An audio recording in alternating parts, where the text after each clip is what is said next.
আলোচ্য বিষয় কোরআন এবং আধুনিক বিজ্ঞান। যদিও আলোচ্য বিষয় অনেক জটিল এবং অনেক কঠিন। রাত্রি বেড়ে 1টা বেজে গেছে, এই সময়তে আপনাদের ব্রেনে কতটুকু ধরবে কথাগুলো, এটা আমি নিজে বুঝতে পারছি যে কতটুকু বুঝবেন। কেন বিজ্ঞান বা সায়েন্সের এমন কোনো শব্দ, এমন কিছু শব্দ আছে যে শব্দগুলো আমি যদি বলি আজকে আপনার প্রথম শুনবেন, সেই শব্দগুলো ব্যাখ্যা বিশ্লেষণ করতে গেলে কমপক্ষে আরো 5-7 মিনিট লাগবে, মানে একটা সাবজেক্টকে বোঝানোর জন্য। যদি আপনাকে নিউরন বলি আপনি ভাববেন এটা কি, খায় না গায়ে মাখে। যদি আপনাকে বলি যে বায়োলজিতে মানুষের ব্রেনকে নির্ভর করে নিউরন, এখন নিউরন কি অধিকাংশ মানুষই বুঝে না, এখন বুঝাতে হবে। এখন আপনার এখন যে কতটুকু আপনি বুঝবেন এটা খুব জটিল আমার কাছে মনে হচ্ছে। তারপরেও খুব লম্বা আলোচনা করব না, জাস্ট বর্তমান বিশ্ব জগতের সবচেয়ে লেটেস্ট যে সায়েন্স, সেই সায়েন্সের নাম কি জানেন? সবচাইতে আল্লাহর সৃষ্টি করেছে কি, সবচেয়ে শ্রেষ্ঠ বিজ্ঞানীর নাম কি? বিজ্ঞানীদের বাপ বলা চলে, নাম কি? Albert Einstein. তিনি কেন বিখ্যাত? তিনি কি এমন মহান কাজ করেছেন যে তিনি বিখ্যাত হলেন? তার গবেষণা নতুন কিছু নয়, তো নতুন গবেষণা এটাই যেটা একটা সময়, টাইম নিয়ে গবেষণা করেছে। কি নিয়ে কথা বলেন?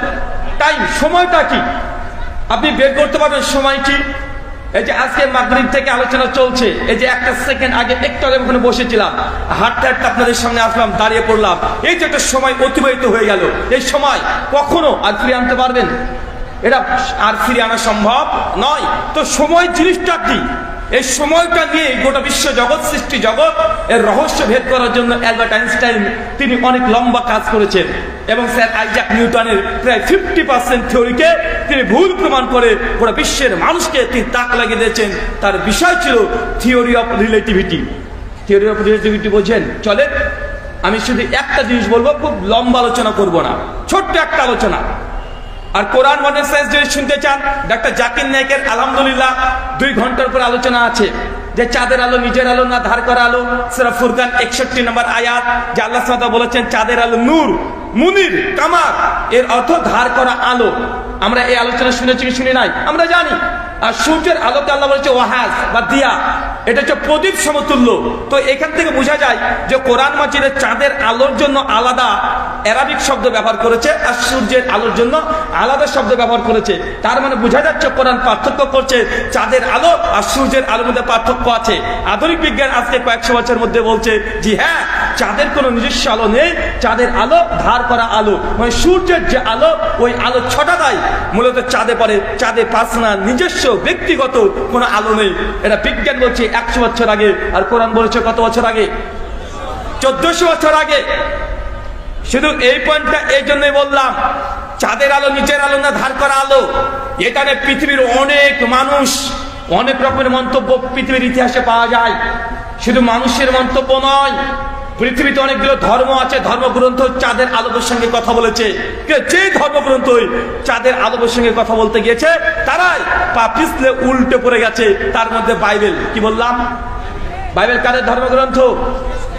খ্রিস্টানদের। Old testament, book of Genesis chapter 1 versus 16 আর 17 পরিষ্কার ভাবে বাইবেল বলছে যে চাঁদের আলো এটা নিজের আলো, সূর্যেরও নিজের আলো। ঈশ্বর চাঁদকে সৃষ্টি করলেন রাতকে তারপরে রাজত্ব করার জন্য, আর সূর্যকে সৃষ্টি করলেন দিনকে রাজত্ব করার জন্য। আগেকার বিজ্ঞানী আগেকার বাইবেলের কমেন্টারি সবাই বলেছে চাঁদের নিজস্ব আলো আছে, কিন্তু কোরআন মাজিদ বলছে চাঁদের নিজের আলো নেই। এখন বলেন তো বিজ্ঞানের মানদণ্ড যদি দেখি, এখন কোন গ্রন্থ সঠিক কথা বলেছে? কোরআন মাজিদ। বাইবেল এসেছে আজ থেকে 2000 বছর আগে, ওল্ড টেস্টামেন্ট এসেছে 3000 বছর আগে, নিউ টেস্টামেন্ট 2000 বছর আগে, আর কোরআন মাজিদ এসেছে 1500 বছর আগে। একই সময়কার গ্রন্থগুলো। আল্লাহ নবী জিন্দেগিতে কোনোদিন অ্যাস্ট্রোলজি নিয়ে পড়াশোনা করে নাই, জ্যোতির্বিদ্যা নিয়ে পড়াশোনা করে নাই। সেই সময়তে আল্লাহ নবী আলাইহিস সালাম রকেটে চড়ে তিনি যে রকেট সায়েন্স আবিষ্কার করছে এমন কিছু কথা বলেন। আর তিনি এমন সময় এসেছে যে সময় এরকম হ্যালোজেন লাইট তো দূরের কথা, সাইকেলে ভল্ট টিউব আবিষ্কার হয় নাই, আবিষ্কার হয়েছে। মানুষ পানি পান করার জন্য ধুধু প্রান্তে মরুভূমিতে কিলোমিটার পর কিলোমিটার ঘুরে বেরিয়েছে। আপনি ঢাকার মানুষ, আপনি বুঝবেন না যে রাজ্য কত গভীর হতে পারে, রাজ্য কত ভয়ঙ্কর হতে পারে। আপনার ঢাকার মানুষ বুঝতে পারবেন না, আমরা কলকাতার মানুষ বুঝতে পারবো না যারা শহরে আছি। কেন? রাত যত গভীর হয় এই সিটিগুলো, ক্যাপিটাল সিটি যা আছে সবগুলো আরো সৌন্দর্য তো ফুটে ওঠে, ওদেরকে ওঠে না। কিন্তু আপনি এখনো বুঝতে পারছেন না 1400 বছর আগে হারিকেনে কাঁচ আবিষ্কার হয় নাই, এই হ্যালোজেন লাইট তো দূরের কথা, সন্ধ্যা লাগলে রাতের যে অন্ধকার কত ভয়ঙ্কর হতে পারে এটা আপনি কল্পনা করতে পারবেন না। এখনো যারা গ্রামে বসবাস করে 2 দিন 3 দিন যদি বৃষ্টি চলে আসে, ইলেকট্রিক না থাকে, রাত যে কত ভয়ঙ্কর বোঝা যায় কি যায় না? বোঝা যায়। তো আল্লাহ নবী কথা বলে বলছে 1400 বছর আগে তিনি কিভাবে বুঝলেন চাঁদের আলো নিজের আলো না, এটা ধার করা আলো? কেন বাইবেলের লেখক কেন বুঝতে পারলো না? বাইবেলের লেখক কেন ভুল করে দিল? তার মানে বোঝা যাচ্ছে বাইবেল এটা কোনো আসমানি গ্রন্থ নয়, এটা মানব রচিত গ্রন্থ। আর কোরআন মাজিদ এটা রচনা কোনো মানুষ করেনি, রচনা করেছেন তিনি আল্লাহ, যিনি চাঁদ এবং সূর্যকে সৃষ্টি করেছে, তিনি এই তথ্যগুলো দিয়েছে। এটা থেকে প্রমাণ হয় ইসলামের সত্যতা। ভাই প্রমাণ হয় কি হয় না? আমি আরো অন্য শাস্ত্র নিয়ে কথা বলতে পারবো, কিন্তু সব শাস্ত্র নিয়ে যদি বৈজ্ঞানিক ভুল ধরি তাহলে আমাকে এই দেশে থেকে যেতে হবে, ওইদিকে যাওয়া যাবে না। তার মধ্যে একটা বলেই দিই, না বললেই নয়। শ্রীমদ ভাগবত গীতা অধ্যায় নম্বর 6 শ্লোক নম্বর 19 ভগবান শ্রীকৃষ্ণ বলছে এই চাঁদ যে চন্দ্র, এই চন্দ্রমা এটা হচ্ছে আমার এক চক্ষু, আর এক চক্ষু হচ্ছে আমার সূর্য। আমি প্রশ্ন করছি হিন্দু পণ্ডিতজিকে, পণ্ডিতজি আমি গীতার শ্লোকটা বুঝতে পারছি না। গীতা শ্লোক অধ্যায় 6 শ্লোক নম্বর 19 বলছেন যে শ্রীকৃষ্ণজি তিনি ভগবান, তিনি বলছেন চন্দ্র তিনি ঈশ্বরের একটা চোখ, আর সূর্য আর একটা চোখ। এটা যদি মেটাফরিক্যালি দেখি তাহলে বোঝা যায় যে ঈশ্বরের এক চোখ কানা। কেন? চাঁদের তো নিজস্ব আলো নাই, ধার করা আলো। তো গীতা এই কথা বলে কিভাবে বলতে পারে ঈশ্বরের কি এক চোখ কানা? তো আমি বলেছিলাম সেই সময়তে আমরা এক চোখ কানা এরকম কনসেপ্ট ইসলামে আছে, তবে ভগবানের জন্য নয়, ঈশ্বরের জন্য নয়। ওই যে দাজ্জাল যিনি মিথ্যাবাদী মানুষকে ভুল পথে নিয়ে যাবে, তার জন্য এক চোখ কানা কথা বলা হয়েছে। এই কথা বলাতেই আপনাদের ঠিক ভুল করে দিলেন, আমার নামে 2টো কেস হয়ে গেল। সমস্যা এটাই, মানে আমরা যদি কিছু বলতে যাই সবকিছু ঠিক ভুল করে আপনার চিৎকার মেরে দিবেন, কিন্তু আমি যদি এখন বলতে শুরু করি ডজনকে ডজন আমি বলে দিতে পারবো। কিন্তু এগুলো হচ্ছে পৃথিবীর প্রত্যেকটা যতগুলো ব্রিটিশ ল আছে সব লয়ের এটা বিরুদ্ধে আমরা কথা বলতে পারি না।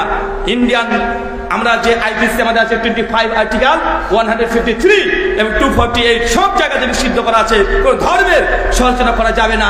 জানবেন, ধর্মগ্রন্থ পড়বেন, ধর্মের সমালোচনা করা যাবে না, তার জন্য আমরা বলতে চাই না। জাস্ট একটা উদাহরণ দিলাম, যেহেতু পড়েছি, আমি ছাত্র তাই এটা আমি অনেককে প্রশ্ন করেছি, প্রশ্ন করা যায়। আমার প্রশ্ন এটাই, ঈশ্বর বা ভগবান বা পরমাত্মা তার কি এক চোখ অন্ধ?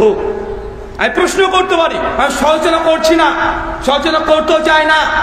আমার দাবি হচ্ছে এটাই, আল্লাহ সুবহানাহু কোরআনুল মাজিদ যে স্বয়ং আল্লাহর রচনা করা, এই একটা তথ্য দিয়ে প্রমাণ হয়ে যায়। বাইবেল বলছে চাঁদের আলো নিজের আলো, পৃথিবীর সমস্ত ধর্মগ্রন্থ বলছে চাঁদের আলো নিজের আলো, একমাত্র কোরআন বলছে চাঁদের নিজস্ব কোনো আলো নেই। চাঁদের আলোর জন্য আল্লাহ আলাদা শব্দ ব্যবহার করেছে। দেখবেন প্রত্যেকটা জায়গায় আল্লাহ কামার ব্যবহার করেছে, মুনির ব্যবহার করেছে, সূর্যের জন্য ওয়াহাজ ব্যবহার করেছে, দিয়া ব্যবহার করেছে, পার্থক্য করে দিয়েছে।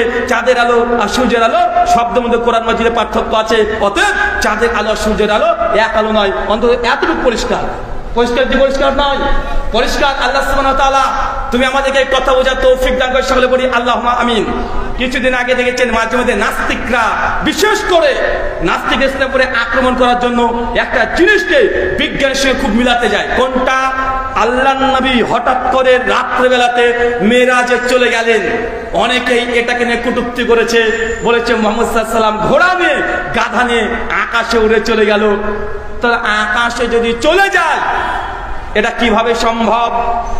মেরাজটা অনেকেই অভিযোগ করে, কি করে না? আমি শুধু মেরাজ আর আধুনিক বিজ্ঞান অ্যালবার্ট আইনস্টাইন কি বলছে এই দুটো জিনিসকে আপনাকে সামনে রাখছি। মেরাজের 3টে জিনিস মনে রাখবেন। এক, আল্লাহর নবী যে মেরাজ করেছিলেন কিসের মাধ্যমে? চাচা কিসের মাধ্যমে? হ্যাঁ, ভুল আছে এখানে। সেই রাত্রে 2টো জার্নি হয়েছে, একটা জার্নি হয় নাই, 2টো সফর করেছে আল্লাহর নবী। এক মসজিদুল হারাম, কাবা শরীফ থেকে বাইতুল মুকাদ্দাস, এই সফরটা হচ্ছে বুরাকের মাধ্যমে। আর বাইতুল মুকাদ্দাস থেকে সিদরাতুল মুনতাহার, এখানে বুরাকের কোনো কাজ ছিল না, বুরাককে বেঁধে রেখেছিল দুনিয়াতেই। কিন্তু এই সফর যেটাকে বলে মেরাজ, নাইট জার্নি, এটা হয়েছিল ফেরেশতা জিবরিলের মাধ্যমে। কথা কি বুঝতে পারলেন?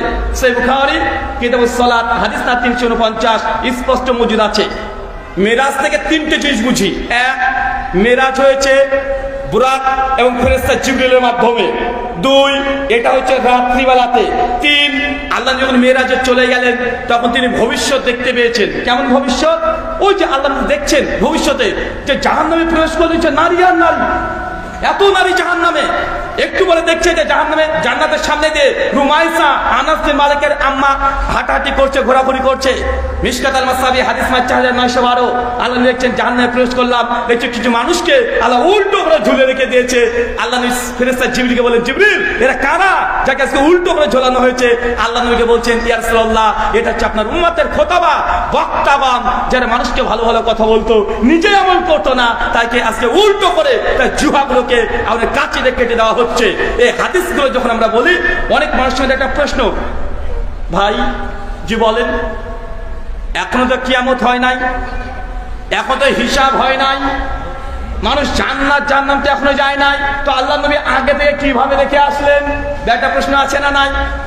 প্রশ্ন আছে না নাই? একটা প্রশ্ন আছে যে এখনো তো জান্নাত জাহান্নাম ফায়সালা হয় নাই, হাসরের মাঠ কায়েম হয় নাই, কিয়ামত সংগঠিত হয় নাই, ফুলসিরাত পার হয় নাই, তারপরেও আল্লাহ নবী কিছু মানুষকে জান্নাতে দেখছেন, কিছু মানুষকে আগে থেকে জাহান্নামে দেখছেন। তার মানে বোঝা গেল আল্লাহ নবী ভবিষ্যৎ দেখে চলে এসেছে। হচ্ছে কি হচ্ছে না? তার মানে কটা জিনিস বললাম। এক, মেরাজ আল্লাহ নবী করেছেন বুরাক এবং পাশাপাশি ফেরেশতার দ্বারা। দুই, আল্লাহ নবী যেই রাত্রে গিয়েছে ওই রাত্রিতে ফিরে এসেছে। তিন, আল্লাহ নবী ভবিষ্যৎ দেখে এসেছেন। এই তিনটে এক পাশে রাখেন মেরাজের মূল কনসেপ্ট। কথা বুঝতে পারলেন? চলেন, অ্যালবার্ট আইনস্টাইন একটা বুক আছে, বই আছে 2 ভলিউমে, ইংলিশ ভার্সন, বাংলা ভার্সনও করা হয়ে গেছে, আপনারা রকমারিতে কিনে নিতে পারেন। বইটার নাম থিওরি অফ রিলেটিভিটি। এটাকে সংক্ষিপ্তকরণ করে লিখেছে টাইম ট্রাভেলস। আচ্ছা, টাইম ট্রাভেলস সম্পর্কে কে কে জানেন একটু হাত তোলেন তো। একজন, দুইজন, মাশাআল্লাহ, তিনজন, চারজন, মাশাআল্লাহ, পাঁচজন, মানে মোটামুটি মানুষ মানে বুঝি টাইম ট্রাভেল।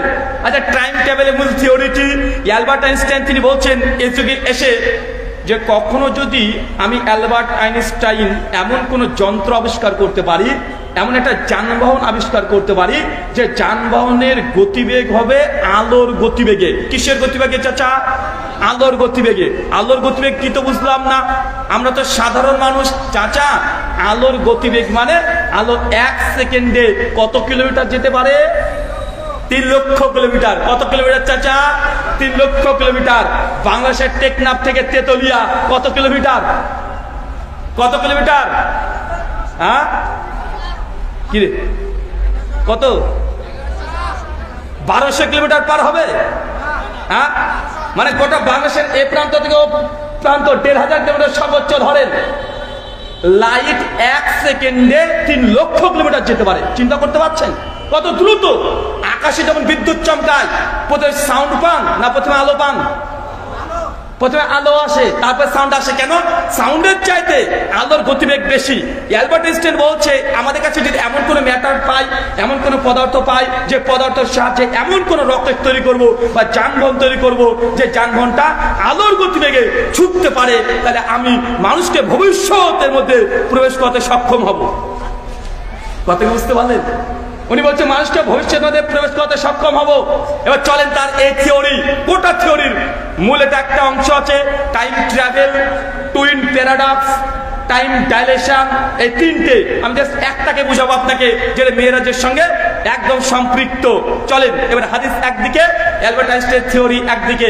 চাচা বলেন তো, বুরাক এটা হাদিসে আসছে ঘোড়ার চাইতে একটু ছোট, গাধার চাইতে একটু বড়, এর গতিবেগ কত? সহিহ বুখারী 350 নম্বর হাদিস আল্লাহ নবী বলছেন যে একটা মানুষের দৃষ্টি যত দূর, এই বুরাকের একটা ধাপ তত দূর। তার মানে মক্কা থেকে বাইতুল মুকাদ্দাস কত কিলোমিটার হবে? সর্বোচ্চ 1500 কিলোমিটার। তো আল্লাহ নবী এক রাত্রিতে 1500 কিলোমিটার যাওয়া কি খুব কঠিন? কথা বলেন। কারণ বুরাক এটা এসেছে আরবি শব্দ বারকুন থেকে। বারকুন মানে লাইট। এখন আল্লাহ সুবহানাহু ওয়া তাআলা যে যানবাহনটা পাঠিয়েছিলেন দুনিয়াতে নবীকে মেরাজের জন্য, যে জন্তুটাকে পাঠিয়েছেন, ওরা দুনিয়ার কোনো জন্তু নয়, ওরা দুনিয়ার কোনো প্রাণী নয়, এটা স্বয়ং জান্নাত থেকে আল্লাহ সুবহানাহু ওয়া তাআলা এটা প্রেরণ করেছেন। আর এই যানবাহনের মাধ্যমে যার দ্রুত গতিবেগ ছিল, দৃষ্টি যত দূর মানুষের যায় একটা ধাপ তত দূর যাবে, তো আল্লাহ নবী ১৩,০০০ কিলোমিটার লাইটের গতিবেগে যদি যায় ৫ সেকেন্ড সময় লাগতে পারে।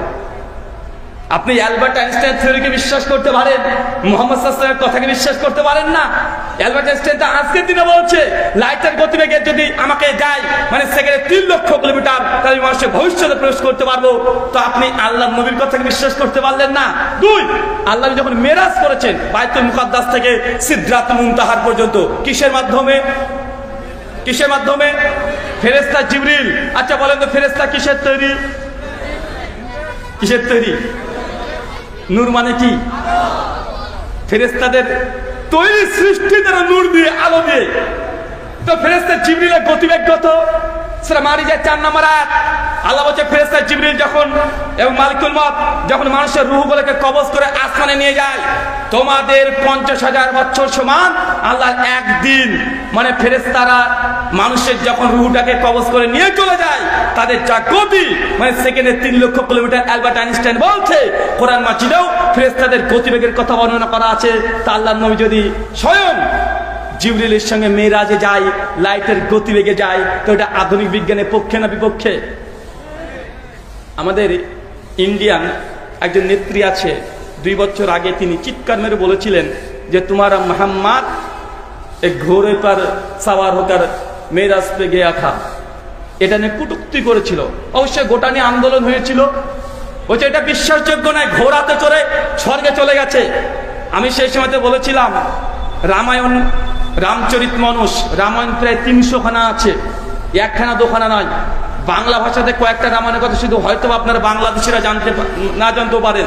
একটা কৃতিবাসী রামায়ণ পাওয়া যায়, বাল্মীকি রামায়ণ পাওয়া যায়, আরো পাওয়া যায় রামচরিত মানুষ, স্বতন্ত্র স্বতন্ত্র ৩০০ খানা রামায়ণ পাওয়া যায়।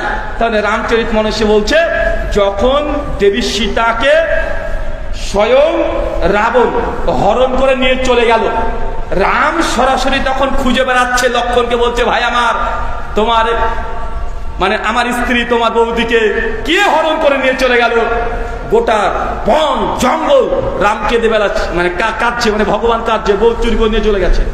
কথা বুঝতে পারলেন? বউকে নিয়ে চলে গেছে, এই জন্য কাটাকাটি করছে, অপমান অপদস্থ করার জন্য নয়। লক্ষ্মণকে বলছে ভাই লক্ষ্মণ তোমার বৌদি কোথায়? তাকে খুঁজে পাচ্ছে না, কে তাকে নিয়ে চলে গেছে।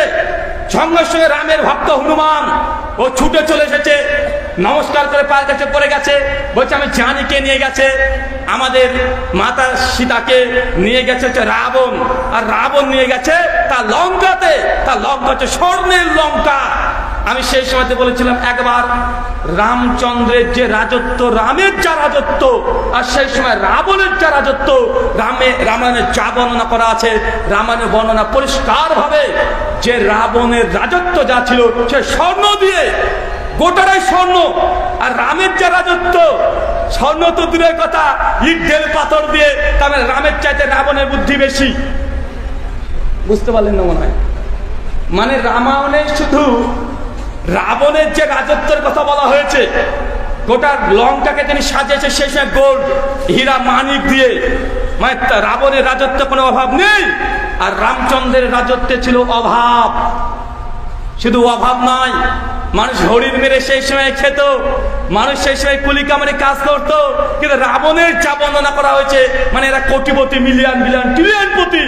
তো রামের ভক্ত হনুমান যখন এসে বলছে যে আমি জানি রাবণ তাকে নিয়ে গেছে, সঙ্গে সঙ্গে তাকে বর দিয়ে বলছে দেখেন যদি দেবী সীতাকে উদ্ধার করতে হয় আজকে সূর্য ওঠার আগে দেবী সীতাকে উদ্ধার করতে হবে।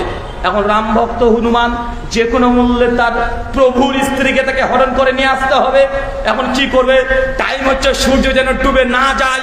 সঙ্গে সঙ্গে হনুমান করেছে কি, একদম রামকে প্রণাম করে জয় শ্রীরাম বলে চিৎকার মেরে একদম ছুটে আকাশে চলে গেছে। ও হনুমান গিয়ে সঙ্গে সঙ্গে ওই যে আপনার সূর্য আছে ওটাকে ধরে টুক করে গেলে খেয়ে নিয়েছে। বুঝতে পারলেন না মনে হয়? আমার সাদা মনে সাদা প্রশ্ন, যেহেতু বিজ্ঞান সায়েন্স কম বেশি একটু হলেও পড়েছি, আর আমি কোনো হুজুর বা মাদ্রাসা ব্যাকগ্রাউন্ড থেকে পড়িনি, বিজ্ঞানের বই আমাদেরকে শেখানো হয়েছে যে এই পৃথিবী চাচা, এই পৃথিবী দেখছেন গোটা পৃথিবী, মানে বাংলাদেশ ভাবিয়েন না আবার, পৃথিবী বলতে শুধু বাংলাদেশ নয়, মানে পৃথিবী প্রায় 220টা রাষ্ট্রকে নিয়ে, আমেরিকা, কুয়েত, কাতার, বাহরাইন, সৌদি আরব থেকে শুরু করে চীন, নেপাল যা আছে সবগুলো মিলে একটা পৃথিবী। আপনি জানেন এই যে পৃথিবী যত বড়, ওই যে আকাশের দিনের বেলা সূর্য দেখা যায়, সূর্য দেখতে পান, তাহলে সূর্য দেখতে কতটুকু, কতটুকু আবার ভাতের, মানে আমি যেটা থালেতে ভাত খাই ওই থালের সমান, তাই মনে হয় না চাচা? সূর্য কতটুকু?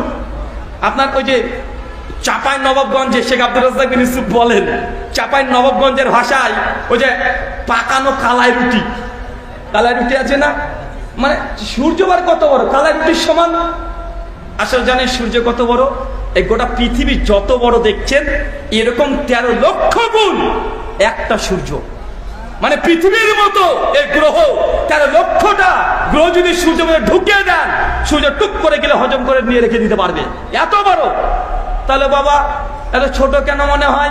চাচা কখনো বিমানে উঠেছেন? আকাশে যখন বিমানে উঠবেন তখন দেখবেন ঢাকা বলে কিছুই নাই, শুধু নদী দেখা যায় নাকি? ঢাকা কথা বলেন, এ বড় বড় বিল্ডিংটা দূরের কথা, মাত্র 3000 কিলোমিটার উপরে যদি উঠে পড়েন, মাত্র 3000 কিলোমিটার উপরে। যারা হজ উমরাতে কমপক্ষে গিয়েছেন বিমানে, তারা দেখবেন নিচে তাকাবেন কিছুই দেখা যায় না, মানে গোটা বাংলাদেশ মনে করেন আপনার হাতের উপরে আছে, মানে বাংলাদেশ কোনটা উপর থেকে দেখতে পাবেন না। কেন?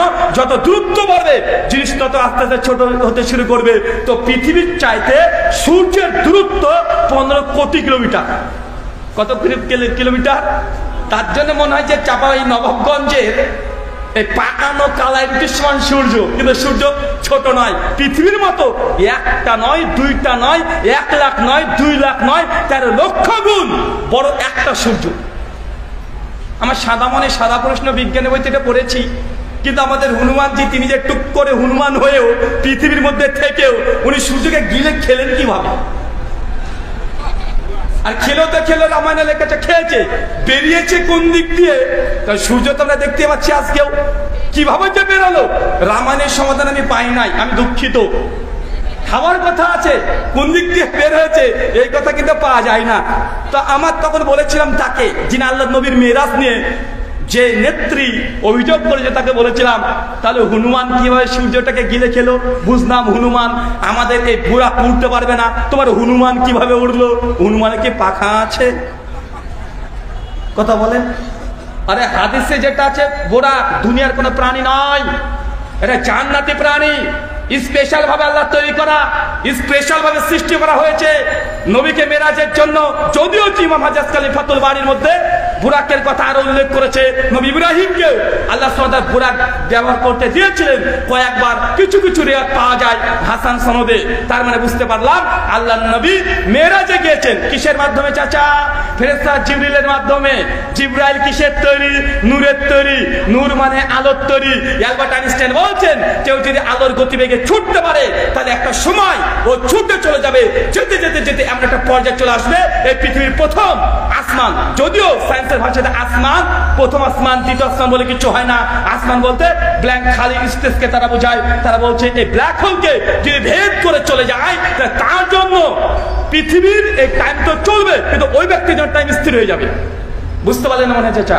একটু জটিল এই সায়েন্সটা। কি যদি আলোর গতিবেগে চলে গেছেন ব্ল্যাক হোল, এই আমাদের প্রথম গ্যালাক্সি যেটা আছে মিল্কি ওয়ে গ্রহ, এই গ্যালাক্সি যদি ভেদ করে চলে যেতে পারেন তাহলে আপনি যে চলে গেছেন তো আপনার জন্য টাইম আর যাবে না, স্থির হয়ে গেলে। আপনার বয়স যদি হয় 25 বছর তো 25ই থাকবে, বয়স আর বাড়বে না, টাইম নেই ওখানে। পৃথিবীতে সময় চলাচ্ছে 1000 বছর, 2000 বছর, 5000 বছর, আপনি চলে গেছেন, তারপরেও আপনার জন্য কোনো টাইম যাবে না। আপনি যখন ফিরে আসবেন, যেমন বয়স আপনার 25 বছর 3 দিন ছিল, ওই 25 বছর 3 দিনে থাকবে।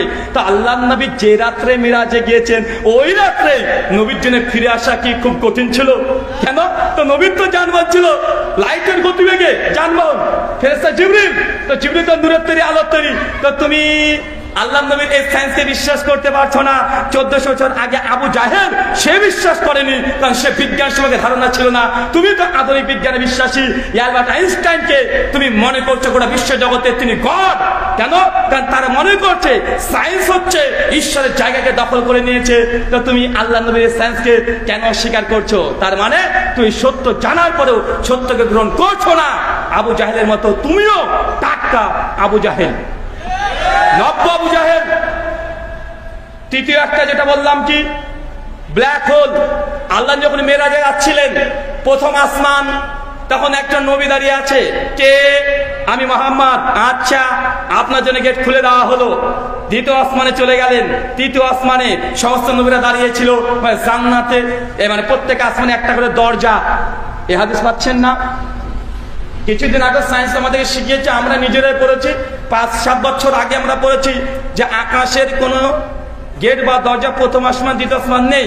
কিন্তু কিছুদিন আগে ব্ল্যাক হোল আবিষ্কার হয়ে গেছে, যে একটা গ্যালাক্সি থেকে বের হয়ে গেলে তার এই যে মানে ব্ল্যাক হোল এই গর্ত ভেদ করে আরেকটা গ্যালাক্সির মধ্যে প্রবেশ করতে হয়। তো আল্লাহ নবীর সঙ্গে এই ব্ল্যাক হোলকে মিলিয়ে দেন যে আল্লাহ প্রথম আসমান, দ্বিতীয় আসমান, তৃতীয় আসমান ভেদ করে গিয়েছে। না এটাকে বিজ্ঞানের সঙ্গে সাদৃশ্যপূর্ণ না কন্ট্রাডিকশন করছে? জি না। চতুর্থ বিষয় এখান থেকে প্রমাণ হয় যে আল্লাহ নবী তিনি কি করলেন, তিনি যখন স্পিড অফ লাইটের গতিবেগে চলে গেলেন, তিনি ভবিষ্যতের মধ্যে প্রবেশ করলেন। এই যে জান্নাত জাহান্নাম আগে থেকে দেখে এসেছে। অ্যালবার্ট আইনস্টাইন বলছে কেউ যদি টাইম ট্রাভেল করে, টাইম ট্রাভেল জানা আছে তো? হ্যাঁ, টাইম ট্রাভেল জানা আছে তো? যদি না জানেন ভাবেন যে হুজুর আর কি জানে, কারণ আমাদের মুখে দাঁড়িয়ে আছে, মাথায় টুপি আছে, মানে আমরা মূর্খ, কিছুই জানি না। এমন আছে না ভাইজান? এই জন্য ডক্টর জাকির নায়েক বলেছেন যে আমি যে টাইকোট প্যান্ট পরি এটা আমার দেখতে ভালো লাগে, মোটেও তা না। আমি জানি টাইকোট প্যান্ট পরে আমাকে দেখতে অনেকটা জোকারই মনে হয়, কিন্তু পরি এই জন্য যে পাঞ্জাবি জুব্বা পরি। তো বলে হুজুরের কথা কে শুনবে? আমি বিজ্ঞান বলি, সায়েন্স বলি, ও যাই বলি, আমি যে ডারউইনের মতবাদ নিয়ে আলোচনা করি, তো আমার Darwin theory of evolution, Darwin এই মতবাদ ব্যাখ্যা করলে অনেকে মানে ডায়রিয়া শুরু হয়ে যেতে পারে। এমন আছে না? এই কথা বলেন। ওই জন্য আমি এটাকে ব্যবহার করি হিকমা হিসাবে। টাইকোট করে থাকবো তো কিছু মানুষ না না লোকটা একটু শিক্ষিত আছে, কেন ইংরেজিতে কথা বলছে, আর ইংরেজি মানে সত্য কথা। বাঙালির কাছে এরকম ধারণা আছে না ভাইজান? তো আল্লাহ নবী যে তিনি ভবিষ্যৎ দেখেছেন, Albert Einstein theory of relativity এ কথাই বলছে, কেউ যদি লাইটের গতিবেগে মানে ছুটে চলে যায় তাহলে সে ব্যক্তি ভবিষ্যতের মধ্যে প্রবেশ করতে পারবে। এটা কতটুকু হবে আল্লাহু আলাম, আল্লাহ ভালো জানে। তো তার থিওরি যে এটা হওয়া সম্ভব, আর এই নিয়ে হলিউডে না হলেও কয়েক ডজন তার সিনেমাও তৈরি করে ফেলেছে।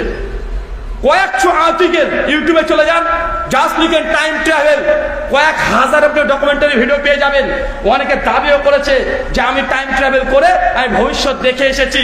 অনেকে এই দাবি করেছে এই যে আসাবে কাহাফের ওই যে মানুষগুলোকে ঘুমিয়ে দিয়েছে, এটাকেও আপনি টাইম ট্রাভেল দিয়ে আপনি সাদৃশ্য দেখাতে পারেন। এটা অযৌক্তিক কোনো কিছু নয়।